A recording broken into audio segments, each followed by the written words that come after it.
Hi guys, so a couple of weeks ago now I went to go see Wicked in London, and on Wicked Day, of course, of all days, didn't even know Wicked Day existed before I went there, but perfect, you know.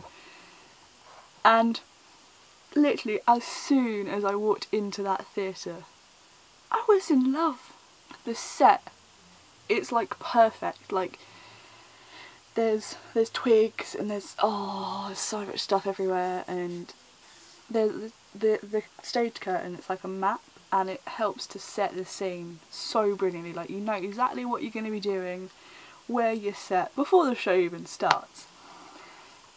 Also, most people would notice this, but the way that the spotlight operators were incorporated into the set was quite cool. Like, I pointed out to the person that I was with, and even when I pointed it out she couldn't see, so the two little spotlight operators at the top, yeah, I noticed you. That's because I used to be in the business. I used to want to be a stage hand and a stage manager as well, so it's kind of why I notice things like that. But yeah, just looking around the whole set, so like the little twigs and all the flowers and the tiny little lights and the fucking dragon, just it was so perfect. And then the show starts and Glinda arrives by bubble, and I was in love. I was in love from the first scene. Now, Elphaba is my favourite character, and when I would say Alice Fern, fuck me, was she a good actor. Oh my god, like, she sung her little heart out that whole time, and I think she's part of the reason why I fell in love so hard. Like, she really embodies Elphaba. She is Elphaba. And I listened to the original cast recording from like 2003, it's like the Broadway version. I listen to it all the time, and it's not as good. So Elphaba's a character. She's never first choice. She's the second favourite sister. She doesn't get the guy, and I relate to that a little bit hard, you know. So her and Fiyero have a connection, but Fiyero chooses popularity over personality and goes for Glinda. Not saying that Glinda doesn't have a personality or anything, but there you go. Each to their own. And sort of Elphaba's main solo song, I'm Not That Girl, I've known about long before I even knew Wicked. Like, I knew the song before I even knew the musical existed. It's one of those.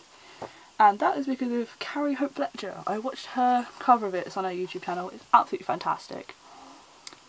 And I fell in love with the song, and as soon as I heard it I was like, I want to cover this. But at the time, because it was like 2015, I wasn't that confident in my vocals, so I decided not to cover it at the time, and well, 3 years later I am finally working on a cover of it, so find out more next month. Hint, hint, hint. So yeah, I knew the story, like the song, so much more before I knew the story, but after I've found and like I've got the story with the song, and it's all, it's such a good song, it's perfect. And another thing, poor Elphaba only ever wanted to do what was right.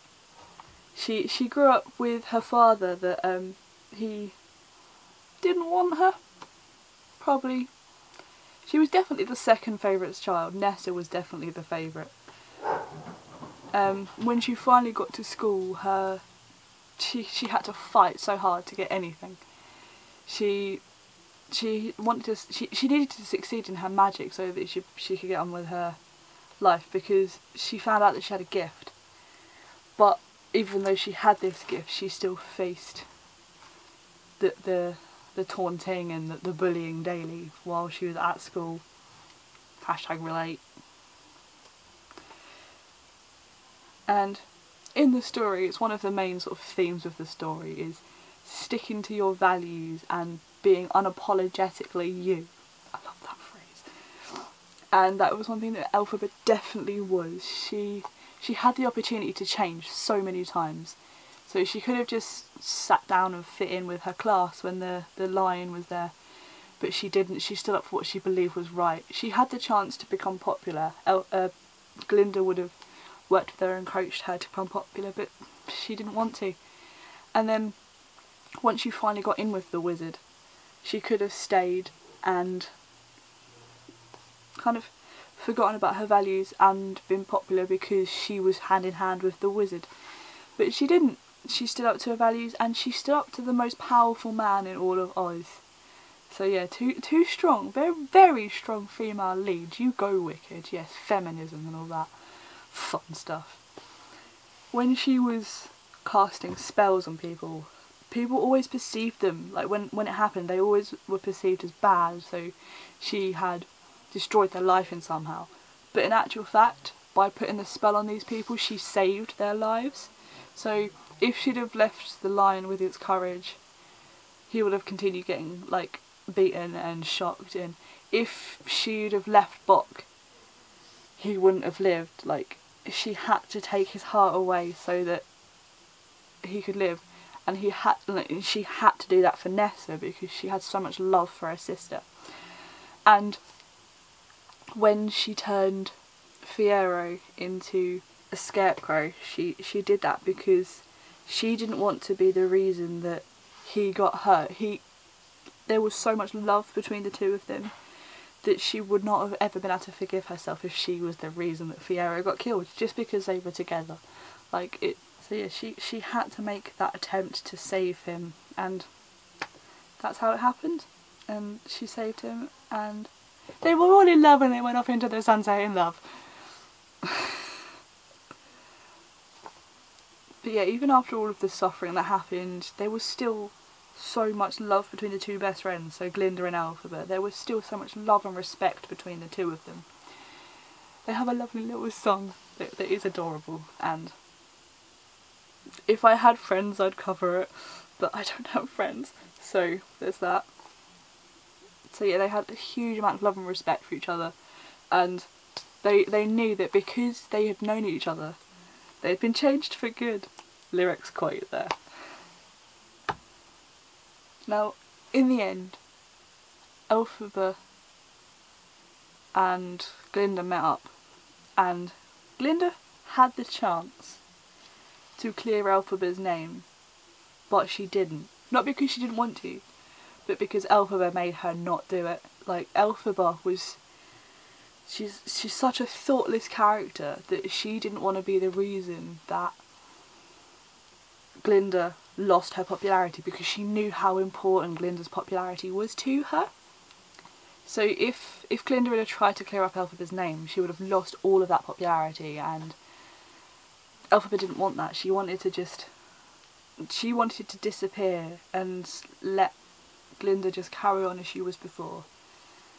And that's how thoughtless of a character was. She could have been killed, and there was this woman stood in front of her that had the chance to save her, and she told this woman don't, because of the effect that it was going to have on you.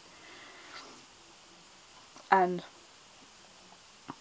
she had every opportunity that she was given taken away from her right in front of her own eyes. But she just carried on. She kept fighting, she kept going. She had to fight for anything and everything, like, in her world. But she never gave up.